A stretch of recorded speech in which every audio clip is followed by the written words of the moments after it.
Halo, assalamualaikum warahmatullahi wabarakatuh. Salam sejahtera untuk kita semua. Perkenalkan, nama saya Imtihanul Aliyah dari SMP Darul Fikri Ngoro, CGP Angkatan 10, Kabupaten Jombang.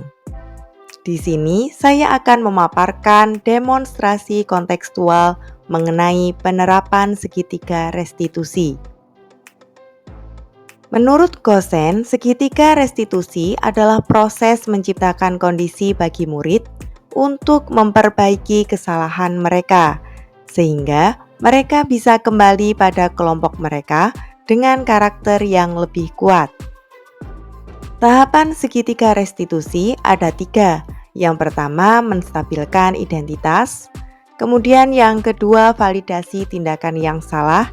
Dan yang ketiga, menanyakan keyakinan. Pada tahapan yang pertama, yaitu menstabilkan identitas, sebagai guru kita harus menyadari jika murid berbuat salah, maka ada kebutuhan dasar mereka yang tidak terpenuhi. Bagian dasar segitiga restitusi memiliki tujuan untuk mengubah identitas gagal menjadi identitas sukses. Guru harus mampu meyakinkan mereka dengan mengatakan kalimat seperti, "Tidak ada manusia yang sempurna. Saya juga pernah melakukan kesalahan seperti itu." Kemudian tahapan yang kedua, validasi tindakan yang salah. Pada langkah kedua ini, guru harus memahami dan menemukan kebutuhan dasar yang mendasari tindakan murid berbuat kesalahan. Menurut teori kontrol, semua tindakan manusia, baik atau buruk, pasti memiliki maksud atau tujuan tertentu. Guru harus bergeser dari pemikiran stimulus respon menjadi proaktif. Tugasnya adalah memahami alasan murid melakukan hal tersebut, sehingga murid merasa dipahami. Kemudian yang ketiga, tahapannya yaitu menanyakan keyakinan. Teori kontrol menyatakan bahwa kita pada dasarnya termotivasi secara internal. Tugas guru yaitu memberikan pertanyaan-pertanyaan bermakna untuk memunculkan motivasi secara intrinsik, sehingga murid mampu mengaitkan keyakinannya dengan tindakan yang salah dan berpindah menjadi orang yang dia inginkan. Nah, saya membuat skenario 2 kasus. Pada kasus yang pertama, Syifa, murid kelas 8 SMP Darul Fikri Ngoro, marah kepada temannya yang bernama Rasya karena tidak mau berpendapat ketika kegiatan diskusi. Nah, berikut video praktik segitiga restitusi pada kasus yang pertama.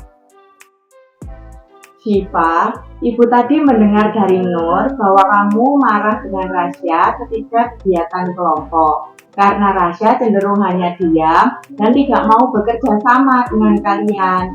Apakah betul seperti itu? Iya Bu, saya marah-marah karena Rasya hanya diam dan tidak mau berpendapat ketika diskusi. Oh begitu, wajar jika kamu marah kepada Rasya. Jika ibu ada di posisi kamu, ibu akan melakukan hal yang sama. Iya Bu. Lalu, apa yang kamu lakukan terhadap Rasya? Saya marah-marah Bu, saya membentak Rasya dan membanting buku yang ada di depannya. Oh begitu, kamu berbuat seperti itu pasti ada alasannya. Iya Bu, saya tidak bisa diam saja.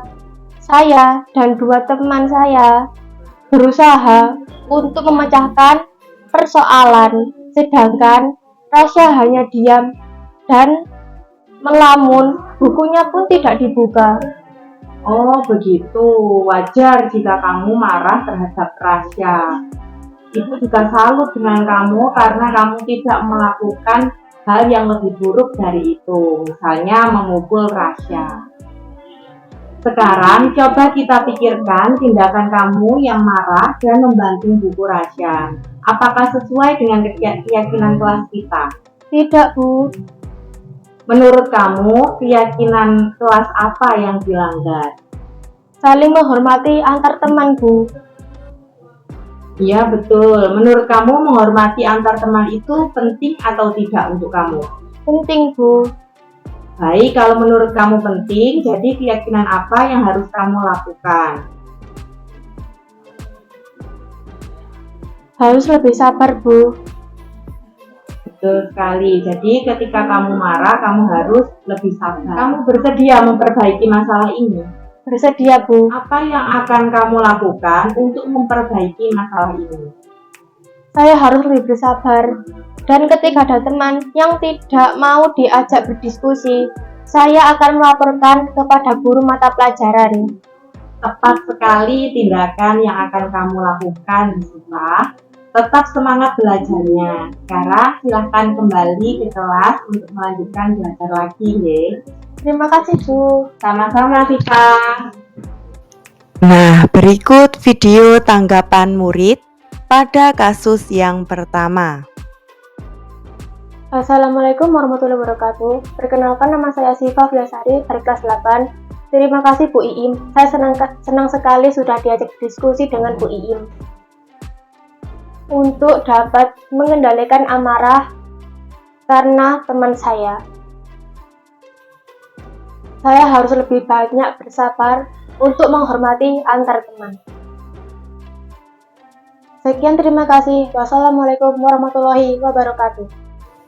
Untuk skenario kasus yang kedua, Randy, murid kelas 8 SMP Darul Fikri Ngoro, terlambat mengikuti kegiatan pembelajaran informatika pada jam setelah istirahat karena masih makan di kantin. Berikut video praktik segitiga restitusi pada kasus yang kedua. Randy, Ibu tadi mendengar laporan dari guru informatika bahwa kamu terlambat ketika pembelajaran informatika. Apakah betul seperti itu? Iya. Randy, apa kamu pernah melakukan ini sebelumnya? Tidak, Bu. Terlambat mengikuti kegiatan pembelajaran suatu kesalahan, bukan? Ya. Ya, Randy, berbuat kesalahan itu manusiawi. Setiap orang pasti memiliki kesalahan. Dan hakikatnya manusia memang tidak sempurna. Namun dari kesalahan yang telah kita lakukan, kita bisa mengambil pelajaran dan memperbaikinya untuk ke depan. Apakah kamu setuju, Ren? Setuju, Bu.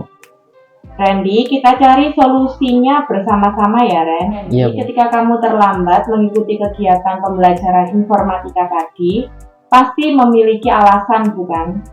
Mengapa Randy melakukan itu? Karena saya tadi ketika istirahat makan di kantin, Bu. Tadi di kantin banyak yang beli, jadi saya antri, Bu. Saya tadi pagi belum sempat sarapan. Baik, kira-kira kamu tahu keyakinan kelas kita yang sudah kita sepakati? Iya, Bu. Kalau tidak mengikuti kegiatan pembelajaran sesuai dengan keyakinan kelas kita, tidak? Tidak. Menurut kamu, keyakinan kelas apa yang sudah kamu langgar? Disiplin, Bu. Menurut kamu, disiplin itu penting atau tidak? Penting, Bu, karena membuat saya harus mengikuti kegiatan pembelajaran tepat waktu dan menghargai waktu. Betul itu, Ren. Sikap disiplin itu memberikan banyak manfaat untuk kita. Kita jadi lebih menghargai waktu, kemudian menghargai dan dihargai oleh orang lain. Setelah itu, kita juga dapat melatih rasa peduli. Iya, Bu, saya menyesal. Saya minta maaf sudah terlambat mengikuti pembelajaran informatika.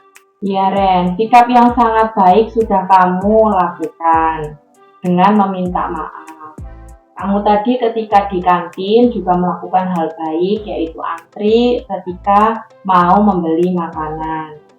Menurut kamu, apa yang kamu lakukan agar kamu tidak terlambat pembelajaran informatika lagi? Saya akan sarapan dulu Jika tidak sempat, saya akan membuat bekal untuk ke sekolah. Oh, baik. Randy, kamu sudah menemukan solusinya. Dan ibu juga akan bekerja sama dengan orang tua kamu supaya orang tua itu bisa memastikan kalau kamu itu sudah sarapan ketika berangkat sekolah. Atau kalau memang tidak sempat, orang tua kamu dapat memberikan bekal kepada kamu ketika berangkat sekolah. Jadi kamu tidak perlu antri lagi untuk membeli makanan di kantin. Sekarang silakan kembali ke kelas ya, Ren. Terima kasih, Bu. Sama-sama Randy, tetap semangat belajarnya. Iya, Bu. Nah, berikut video tanggapan murid pada kasus yang kedua.